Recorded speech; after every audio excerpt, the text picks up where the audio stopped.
Crazy. All right. Right back at it again with the Air Vapormax Flyknit 2, and I got two pair of these to go through. And the 2 was changed a little bit, but the box is still the same. So we'll flip that.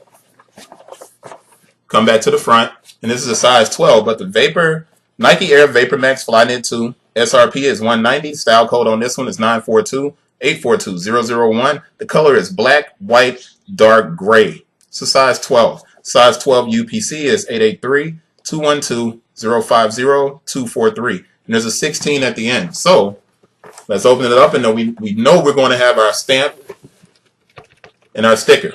And this is important because I know somebody was like, well, you can just show somebody the receipt to prove something's real. And like I keep saying, some people are getting fake receipts now. Believe it or not, that's happening. So the QC passed E-17. I would have to assume that the fakes are not going to be putting these stickers on the inside of certain boxes. And some Nike boxes don't have them, but at least you know it's on this one. The stamp is numbered 12, 25, 17, 33.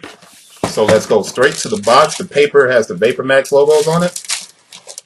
And my goodness, that's nice. I haven't seen the 2 other than just in the store, and I didn't get to kind of take it off and just kind of try it on and stuff like this. And this is a size 12. If it was a 13, it would stay in the rotation because I keep it. The aglets have Vapormax printed on the aglets, but production date 9/6/17 to 12/15/17, 12/25/17, 10 days after the shoe was done with production and dropped in the box. The box was stamped and the sticker went on. We know our production dates line up, so we know we have a pretty much authentic shoe. Now we'd have to look at the rest of it to make sure it matches up. But what's the difference between the 1 or the Vapormax and the Vapormax 2? Really the heel counter. But you know what? I want to take out that other pair and see if there's a real markedly different kind of setup. And there's not. Kind of the Hyperfuse is different. The Hyperfuse kind of stops short right here, and there's a space on the medial side. But let's get into our 360 first, and then we'll get into that kind of stuff. So that air bubble looks great on this one when it's clear and smoked out like that. All right, there's your toe.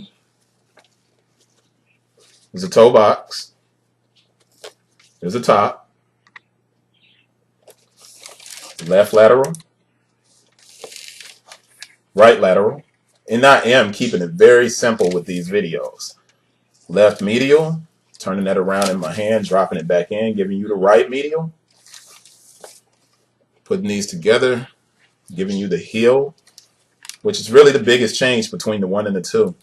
And then the outsole. And what I like are those hits of rubber that are underneath for making it a little bit more, you know, grip worthy. Because if it didn't, then it'd just be an air bubble on the bottom. So you got to have that. But that smoky look is really dope. I like that. You can see how clear that air bubble is on this. But I'm going to grab the previous version before I finish and wrap this video up. Between this one and this one, you get the left so we can pull it out and do a kind of on top comparison. All right, on the Flyknit Vapormax, the first version, you can see how the Hyperfuse goes all the way to the front of the shoe. On this new version, it's more like a heel counter where it stops. Not more like a heel counter, it's a heel counter.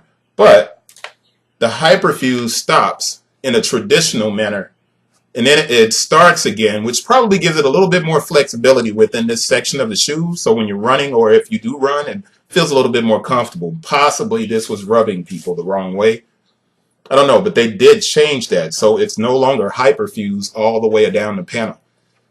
The Hyperfuse picks back up right here where the shoe flexes. And it has to do that because if it didn't, the shoe would probably fall apart. All right.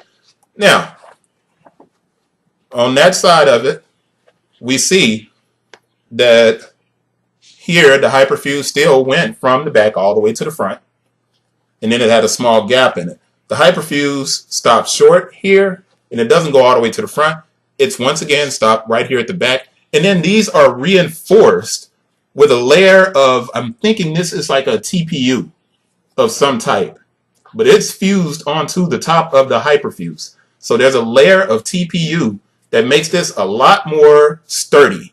You see I can squeeze this one, but on this version, it's harder to squeeze. So it's a little bit more sturdy. You still have your fly wire and your Vapormax. But that's it. Went kind of long, and I still have one more shoe to do. So let's get to that. See you guys on the next one.